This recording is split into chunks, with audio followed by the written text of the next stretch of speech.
Love Island. Of which, just to caveat, I was not on. I'm not good looking enough for that. No, you're right there. No. A horse in there growing cells, and we've got a rhino, and we've got a cat and dog. They're all separate dishes, don't worry. They won't jump over the other. A rhino with a horse's head. So my job was there to put a pair of rubber gloves on. I had to be the first one to go and grab that elephant's penis.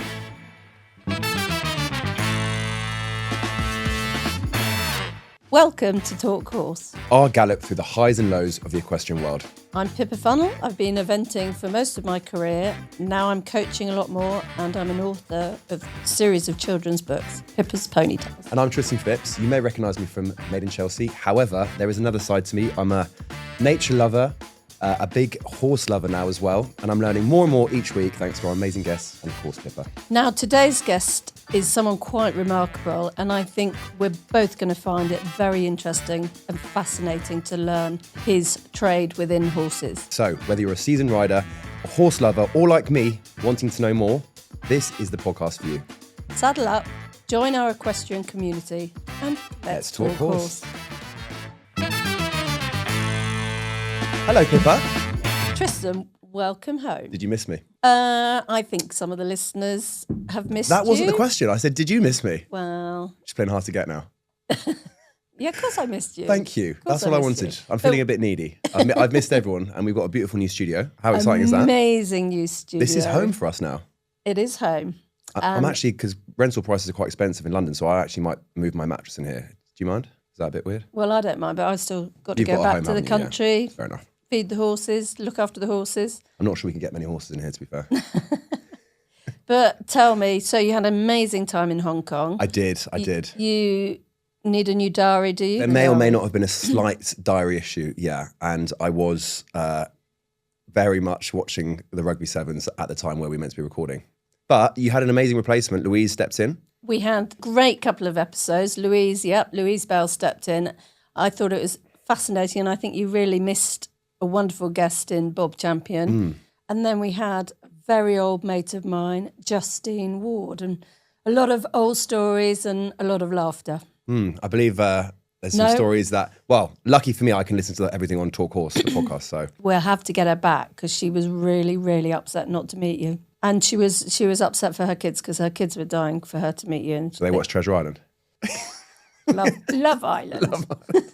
Of which, just to caveat, I was not on. I'm not good looking enough for that. No, you're right there. No. I've come back was really to feel hard. I need some morale boosting here. We've got a new home. No, it's lovely to have you back. It is Thank nice you. to have you back. On another note, Yeah. long haul flight. Yes. You must have had chance to read those two books I gave you. Absolutely. Oh, you really? Well, I actually flicked through the Okay. zebra one, but Flick through. yeah, Pippa, I can barely spell my own name, let alone read books like that. I know it's Key Stage 2. It's only for 7 to 12-year-olds. There's no big words in it. So you haven't read it I haven't fully haven't read read them. But I've been in Hong Kong drinking beers. on a long haul flight. Yes. Have you watched any Treasure Island yet? Made in Chelsea? I keep on the new series is when I out. flick on to Channel 4, I always think, Who's that handsome devil? no, I keep on thinking, where is Made in Chelsea? It's not coming up yet. Is it not? I'll send you a link. So, it's a very exciting day for us. Not only do we have a new home, we have a sponsor. So today's podcast is sponsored by Harry Hall. A big thank you to Harry Hall. Yes, thank you very much, Harry Hall. Well, Harry Hall, I remember probably when I was a really very, very small, I think Harry Hall was the first pair of breeches I had were Harry Hall. So I'm actually fascinated because I didn't actually know they did insurance and things. I thought they were just clothing. So really interesting to go onto their website and see That they've got what everything. offers they have. Dietary supplements, clothing and insurance. Exactly. We've got you covered. And one thing we all need is insurance. And dietary supplements. And I do need some breeches. I would like a pair of breeches. Yeah, I mean, I'm sure they can sort you out, but I'm thinking I need the dietary supplements. Yeah. They've got us essentially covered for everything. Yeah. Something you missed out on Yes. while you were away is we announced that, you don't know about this yet, Well, I do, because I'm in the you group chat. and me Yeah. are going to be live Live at the Royal Windsor Horse Show on great show. Saturday the 17th of May. live audience. So can you Bring your A game. Yeah, bring your A game. Do you get nervous in front of a live audience? I probably am a little bit more nervous about what you might say. I can understand that. That's fair enough. We're going to have to post the unedited version of the last podcast now after all this. Well, that's what makes me a little bit nervous because obviously it can't be edited. So if you want to come down and see Pippa and I embarrass ourselves, absolutely not. We'll be very professional. We will be at the Royal Windsor Horse Show on the 17th. And it is a beautiful show. Absolutely. Beautiful setting and so much going on at Royal Windsor on top of, obviously, just night talking horse. I also believe there's a very special discount for our Talk Horse listeners for the Royal Windsor Horse Show. 20% off tickets. The discount is TH Windsor. Details are in the pod description. Absolutely. So for 20% off. And that is not all.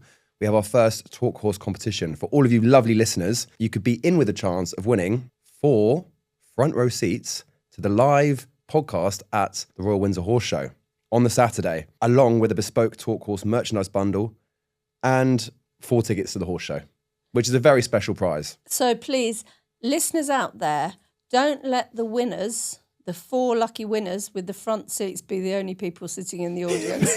It's gonna be... We want... Because currently it's my grandmother, your husband, my girlfriend. So if you'd like to be with a chance of winning this very exciting prize, all you have to do is email us on info@talk-horse.com and type in what you think the first date of the first year of the Royal Windsor Horse Show. Do you know the answer to this? Don't say it out loud if it is, if you do. I know it as well. But if you know at home, please email us and you could win this amazing prize. So I think it's time to bring on today's guest. Very exciting. Our guest today is Tullis Matson, someone who has been working for over 30 years in stallion reproduction and AI, as in artificial insemination. Not artificial intelligence. Exactly. See how far I've come since we first started recording this podcast? But no pun intended. Because of that mistake you made in that episode long ago. I missed it. So look how far we've come. Oh, no, I missed it. Oh, no. See, that I actually... Your mind is worse than mine. So... Okay. Now, he's taken all of that knowledge and experience into a new mission to save animals from extinction by collecting and storing material from endangered animal species, which is fascinating. Well, you'll be really fascinated because I believe that he's been with elephants, rhinos. He really is looking into that, the endangered species. So that's huge. Your topic. And we need more people like this, absolutely. So we're going to learn about the equestrian world and also maybe we can do a little bit of like some African wildlife stuff as well. Just sprinkle it in there. I wonder whether he could get some DNA off Tarzan. A lot of people have been trying for a long time. And on that note... let's talk horse with Tullis Matson. Tullis Matson. Tullis, welcome to Talk Horse. Welcome. Now, we had to get you on because going right back to episode 4 of Talk Horse, we felt we need to educate this young man, Tristan, a little better because I was talking about the Billy Stud Stallions. Yeah. He was asking me a question about them. And I said that it's all done by AI. And of course, Tristan was a little bit confused. He thought we didn't talk of AI. In my defence, artificial intelligence. Artificial insemination is not something that I've really, come across too often. Let me just introduce you officially. So Tullis Matson is managing director of Stallions AI. Yep, Stallion AI services. Yeah, exactly. Sorry, yeah. Stallion AI services. And we're dying to hear. I'm going to be educated too. I'm going to be fascinated to hear more. I'm really excited because we always think we got something extra special. We're not into let's say the competition side, but we're just a different dynamic in what we do. We're all about new technologies in breeding and things like that. And yeah, we've got various companies. So we've got obviously the Stallion AI services, and we've got the cloning side, which and the distribution of semen. Also, we've got the charity side. So yeah, there's a lot of strings to go. Yeah. Let's start at the beginning. So obviously, Talk Horse. We like to kind of figure out where, and what I love about this podcast is that every single guest we've had on is so different and such an exciting, different part of the equestrian world. But I assume the love of horses is something that we can all share. So when did you first connect with horses, or what's your background? I suppose mine came from a very horsey background, obviously, and that's most probably the theme on a lot of people. But I personally was not into horses myself. I was sort of not quite forced onto horses, and I was very much pushed back. But I fancied one of the girls in the yard. Now I see. and the guy that was running the yard from afar said, "You're not coming in here unless you get on a horse." I thought, Jesus, things I have to do. I've done a lot worse. So that's, I was brought up around horses. But hang on, did you impress the girl? I impressed the girl, I think, for a certain amount of time period. And got on the horse and got on really well with the guy. And he got me into... he was an amazing rider, and so I sort of got into that side of things, and I suppose my real journey, and I rode a fair amount, but I was very dyslexic. I mean, really dyslexic, and I was school wasn't for me. It was actually a pretty horrendous time. To be fair, it was. But at 16, my father said, or 17, my father said, "Right, you've failed. You failed your exam. You've got 2 weeks to find a job." I thought, crikey, And Philip Hobbs, the national hunt trainer, was amazing. I went down to see him. I'd only been riding about 3 or 4 years then, and he gave me a job down there. And horses, you could say, were my saviour really from being so bad at school. I got into racing, and that is not the first time we've heard that on this pod. And it was incredible. And I really try and champion the dyslexic side of it, because I always think there is a bit of a synergy there with the horse side of things as well. Horses are just bring the best out in people, and that was going to work for him was just incredible. He was such a nice guy, and I owe a lot to him. I was only there for a few years because the weight started to pile on. The height, maybe, rather the than height. Yeah. So no, it was amazing there. It was amazing, but I really had to learn quickly. I remember one of the first times, I was one of the first lads, there was 2 of us lads, and he said, I used to ride all the schoolmasters, and I got a hat that wasn't properly fitted, so I used to pack the hat with a horse and hound in the front of it so it fit better on my head. By the way, do not do this at home, by the way. I always used loo paper, actually, in the old days.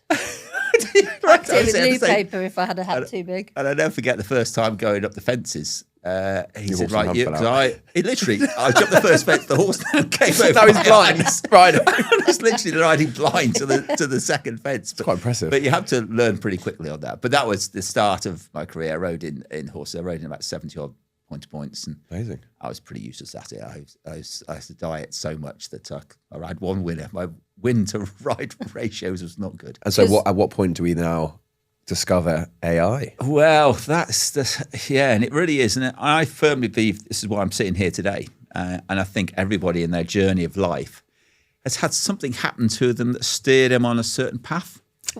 And we were doing natural covering. So the stallion was literally physically covering the mare.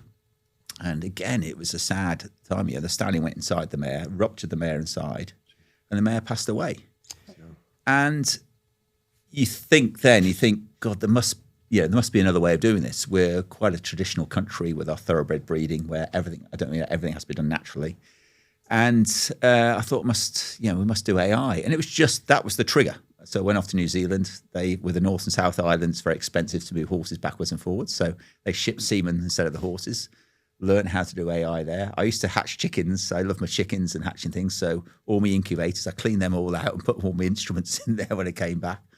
I think I was putting everything inside the mare to start with, apart from semen. I was still guessing and feeling them away. And and I really believe that one accident was the trigger in my life, because without that, I most probably wouldn't have thought, I would just carried on. And was that because Dad, your father, Richard Matson, who I know is heavily involved with a high performance sale, which I was with Guy Lampard. I was one of Jenny Lawson Clark's riders.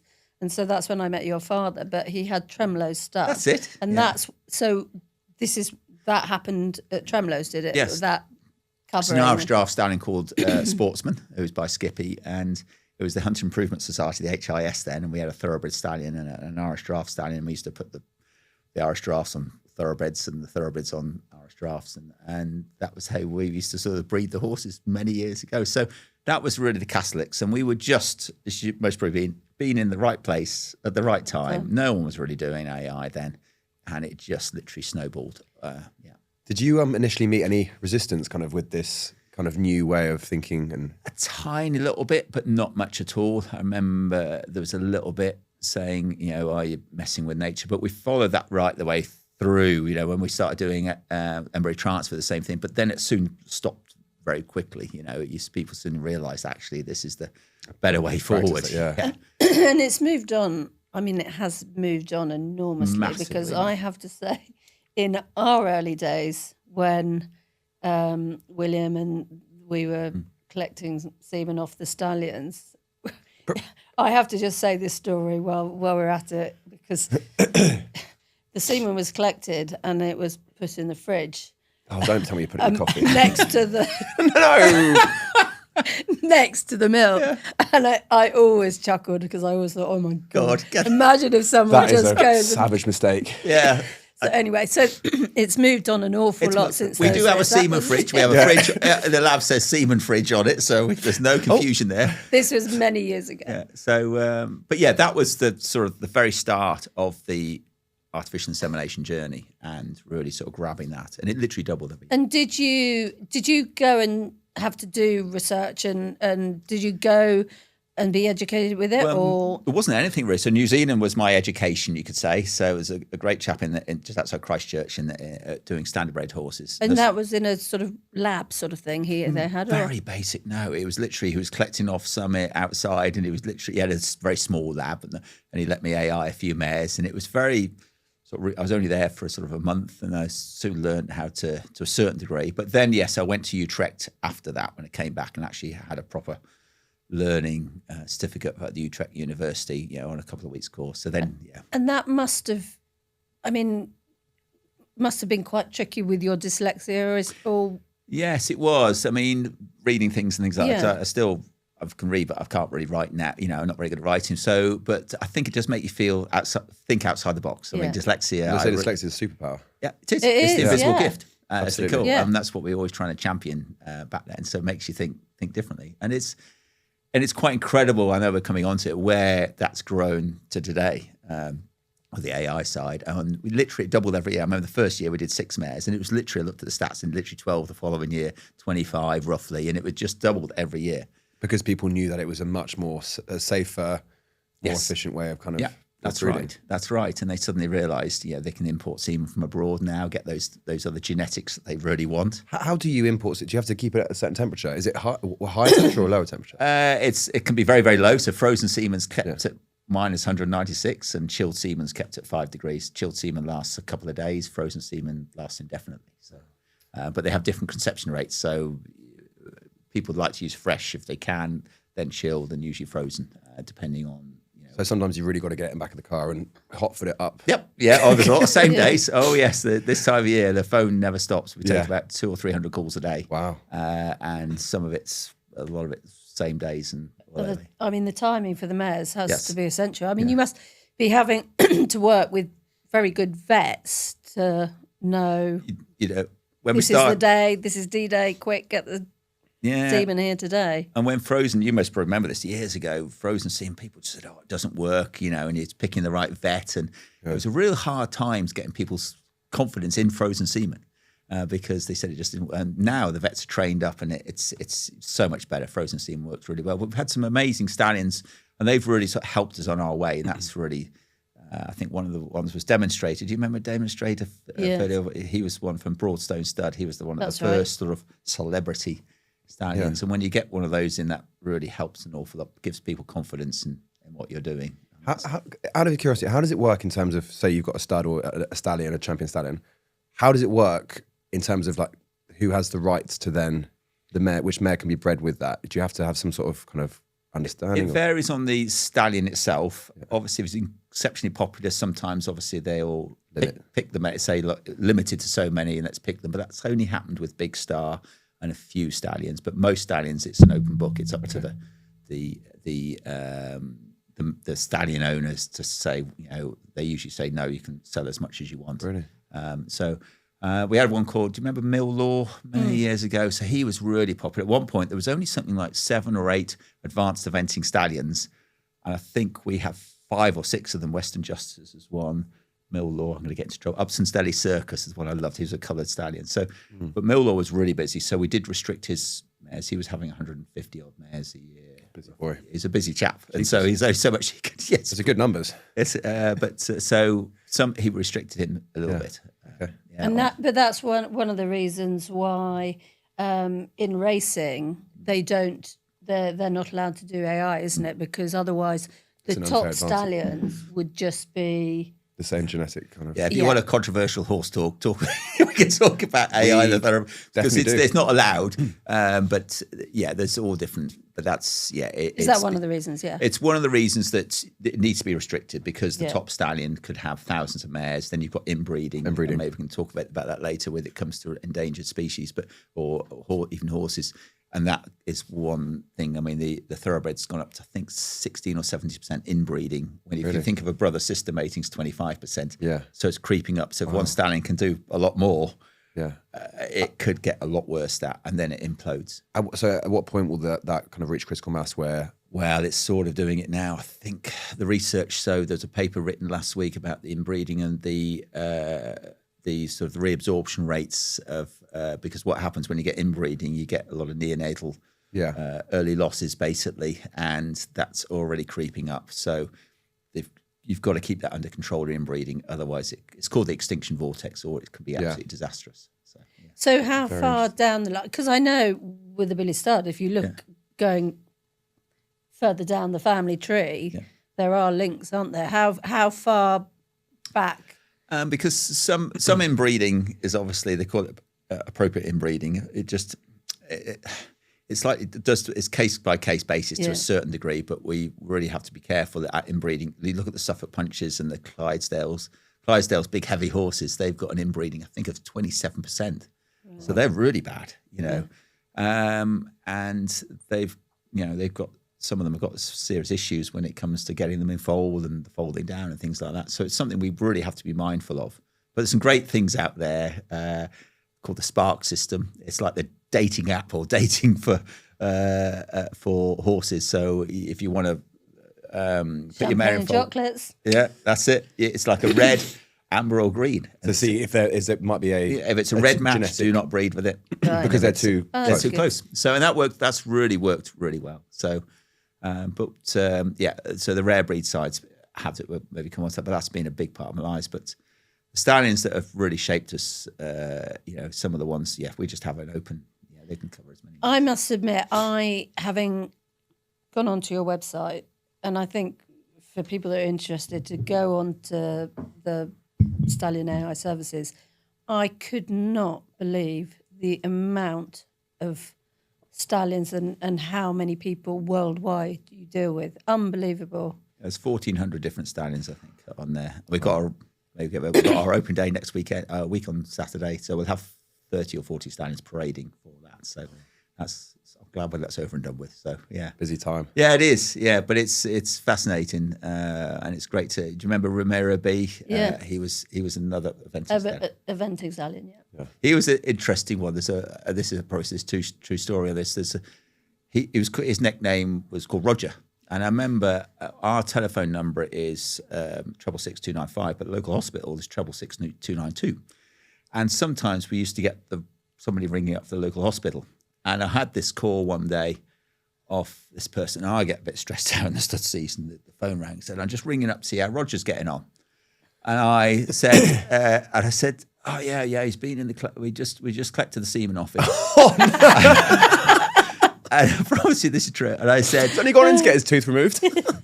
Well, you're ahead of me, Dirty. And I said, look, his libido's pretty good. And I said, I think his pregnancy results should be pretty good. And we got him on the first jump, ejaculated well, and we got a good amount of semen. We got 50 mils of semen.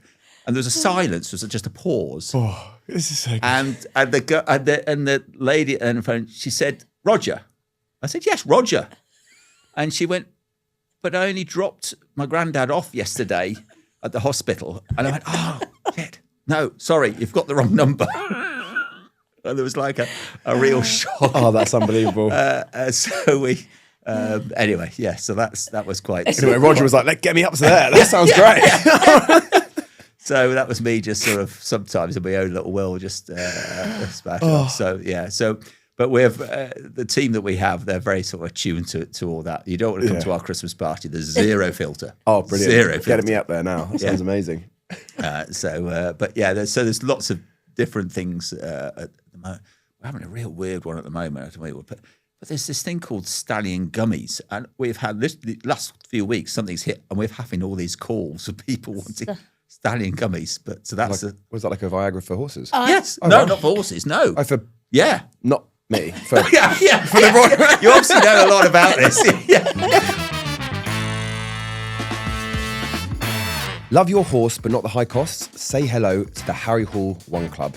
You'll get public liability and personal accident insurance included in your membership from just £57.24 per year, making horse ownership more affordable. And did you know they even offer horse box and travel insurance? How handy is that? Friendly, fuss-free and full of shopping perks, join the club that's got your back in and out of the saddle. Harry Hall One Club, making horse ownership more affordable.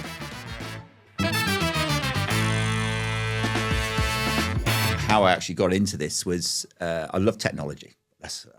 And I love my rare breeds. I was trustee of the Rare Breed Survival Trust. My father was president of it, and that's trying to save UK's species. And there's 14 native horses in the UK, 12 considered rare. And I always want to know, how can we save these amazing species? And the Suffolk Punch was one of our, love them. And so we looked into sexing the semen, because again, when you get this extinction vortex, what happens? You produce more males than females. It's like it's crazy. It's like nature's way of, because a certain chromosome is more dominant. Yeah, they basically just like self implode. So we went and had the first foal born by sex semen, because we've got to have more females to make this breed more sustainable. And that was a real catalyst of how we can save that. And we thought, well, if we can do that to a Suffolk, why can't we do the same to elephants and rhinos and things like that? So that's how Nature Safe was born. And last year was just incredible. I must admit, I feel sorry for my poor wife, because I was just traveling. Well, we set up labs, one in Japan, one in India, went to the Faroe Islands for the Faroese horses. You can't call her a pony, otherwise you get kicked off the island, but they're already this big. But there's only 27 stallions left, so we went out there, froze off all those stallions. That was incredible. We were collecting semen off these Faroese horses. The wind was literally going horizontal. I mean, I've got videos of doing it, which was just crazy.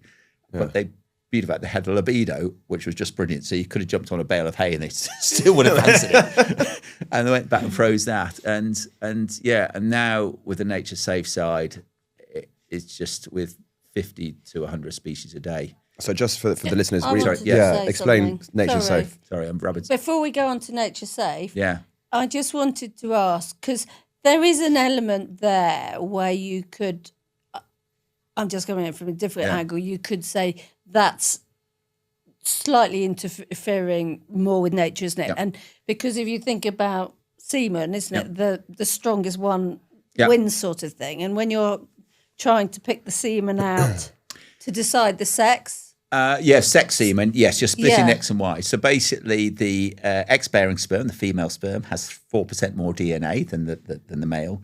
So the way it works with that, if you put a fluorescent dye in it, it shines 4% brighter, so you can target those. So it is, and there's a machine it goes through, and it can do about 20,000 sperm a second. And I know. So it can. But they use it for the bovine world. Right. So that's to breed more females. To breed more stop females. So in the dairy industry. But you're right, obviously the selection. That's when it comes to ICSI, that's definitely the case. You're only picking one sperm. At least we've yes. Yeah, okay. Sorry, I'm confused. With ICSI. But that's where it is. That's where I'm fascinated to learn about the ICSI and we went to the Iceland last year. Have you been to Iceland? No. But the Icelandic horse, they've got an amazing, obviously on the horse side. They can't import anything, so they export all their best genetics. And we said, look, why didn't you export the semen? They said, well, it doesn't work, frozen semen. So we went out there, froze off the Icelandic horses and got the first pregnancies last May. We have done it in Europe with Icelandic horses, but they just haven't that there. And now I had a phone call from last week saying, brilliant, they've set up their first freezing clinic out there, and they're going to start exporting Icelandic horse semen now instead of exporting the horses, which is obviously much better. Yeah. Yeah. So And then with cloning, Yeah. obviously that's another whole area, isn't it? I mean, so obviously Merca's Gem, which was a cloned horse. As we have the Gem Twist. to Gem Twist, Yeah. and Gem Twist was a gelding, so he couldn't breed, but he was one of the most prolific show jumpers. So what they did, they cloned 2 horses, so they're like sperm banks for those, and we have one of them. And I've also got the other lady in my life, apart from my wife, is I've got a cloned dog. She's just amazing. Oh, yeah, she's just incredible. Because you had we do the cloning, we do the tissue. Did you had the mother or not? No, you can't even say mother. You had the dog originally. Well, no, it was a field trial dog, one of the top field trial dogs in the country. Right. And it passed away, and they wanted that dog cloned, and they ended up with 3 embryos, and it's done in America, and they put 3 in a bitch, and all 3 survived, and it's like 55 grand each one, and they sort of said, right, we'll pay for 2, but we don't really want the 3rd, so pay for 3. So they gave us her. So we didn't physically do it ourselves, but we did all the tissue and all the cell line growths, but they gave us her, and she's just amazing, because everybody thinks they're going to have an ear missing or something wrong with them, but she's a perfectly healthy. If she was running, she'd be running around all around here now. Amazing. What was the sheep called? Dolly. Dolly, that's right. And do you know why she's called Dolly? I've heard this before. Go on. What's Dolly Parton got? I was going to say big boobies. Yeah, it's from the mammary glands, basically. That's where the cells came from. That's good. Did That's Dolly good. Parton know that? I don't know. That she had big boobs. Yes. But anyway, so that's that. But So it Dolly- is. I just It's still fascinating. find it extraordinary how the science behind the science it is amazing, just and incredible. And the science, and it'd be nice at the end of it, because the way it's going, the whole of the equine industry, whether we like it or not, this new science is coming along. And I'm not saying about cloning, but I'm talking about genomics and genetics and looking at traits. But maybe we talk about it now or later on. But it's, I'm about to do a presentation to the thoroughbred world in a few weeks' time about how we're going to buy, breed, sell our horses. So, and I'm not advocating it, but it's the way we're starting to pick up certain traits through genetics. They're made up about 2.5 billion DNA pairs in a horse, and now we're starting to identify certain traits with that, and that, I believe, is how it's moving that direction again. Whether it's right or wrong, that is the science. I think it's necessary now, isn't it? It is frightening. Don't get me wrong.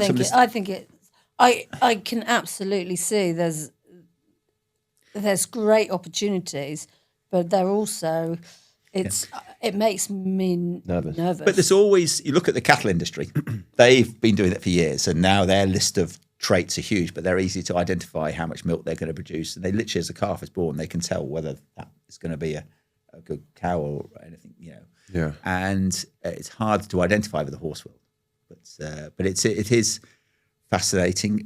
You're right, it is concerning, because obviously everybody might want to breed that one that ticks all the boxes. That side of things, CRISPR technology, it's called. That's the future medicine for humans. Yeah. It's the way. It can't stop that train from going ahead. That's always going to be there, but we've got to use it for the good. There's always going to be somebody using it for the bad. Because we're in a stage in life, and this, I'm fascinated to hear more about Nature Safe, because we're in a really poignant time, on this planet where we've predominantly, there's most of our megafauna is extinct. We're losing species daily, and it's a big issue. And I think the work you're doing is very much going to make or break the future of our ecosystem as a planet. And how have you taken that transition from horses into Nature Safe and conservation? And it's a great question, because it's been difficult. I'm not a conservationist. I am now, but I never was as a young. And by the time we finished this interview, 2 or 3 more species would have gone extinct. There's one roughly every 1.5 hour. No, it's tragic. It's frightening. And you and me, we're going to make our children's children the ones that are going to suffer. But it's the most rewarding thing. But it's the most heartbreaking thing. It's a quite a challenging world, the conservation world. But it is the most rewarding thing ever. I am exposed to things that I thought I'd never be exposed to. I was down at the big cat sanctuary last week. I see the most amazing, I get up close and personal to some of the most amazing animals. I went to South Africa collecting semen off elephants. I'm an emotional person that best of time, but we did 8 bull elephants. So I must admit, I was just an emotional wreck afterwards. Very emotive part of the world. And those That animals must be are. quite difficult, is it, collecting semen off an elephant? It is difficult. You need a step ladder. Well, yeah. Well, my job, believe it or not, you most probably know this. When you sedate any male horse, usually, especially Stan, what's one of the things that happens when you sedate them? Boing. Yeah, the penis drops out. Well, the same things happen to elephants. So my job was there to put a pair of rubber gloves on.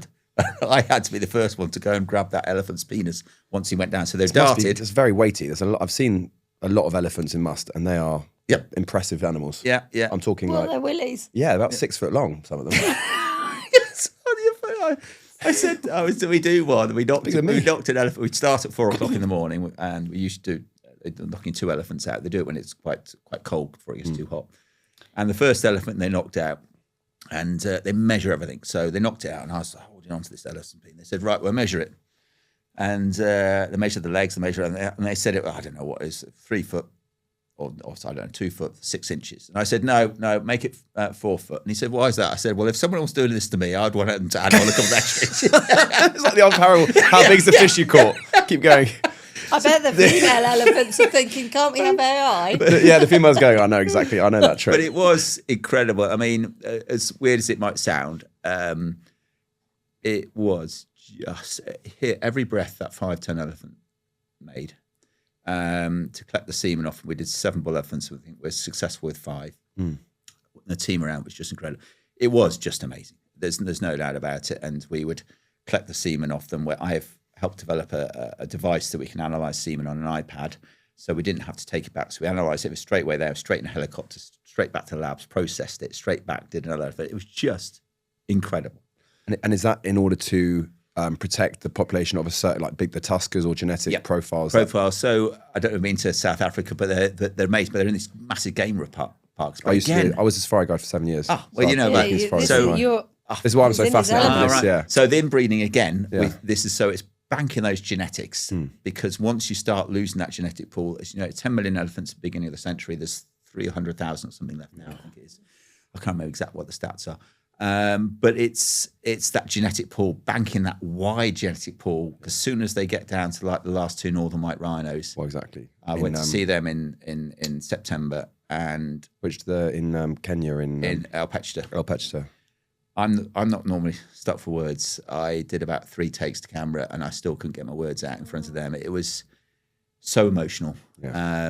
Seeing what we as a human race had done to this. They didn't know they were obviously the last 2.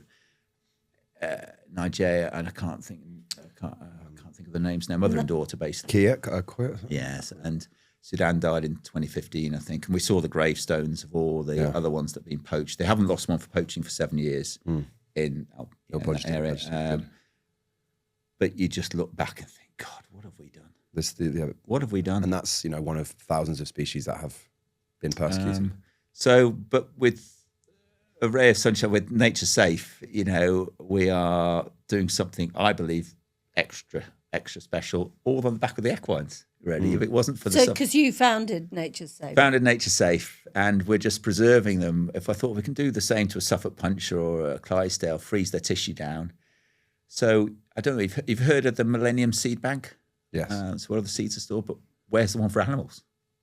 San Diego Zoo, to be fair, they've done it for 40 or 50 years. And but there's a few people specialising in certain ones. We'll just do the elephants or just do the rhinos, because obviously that's...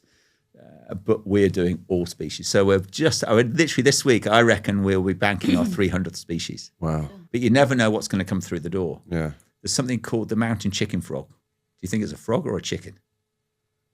It's a chicken. It's a frog. 50-50.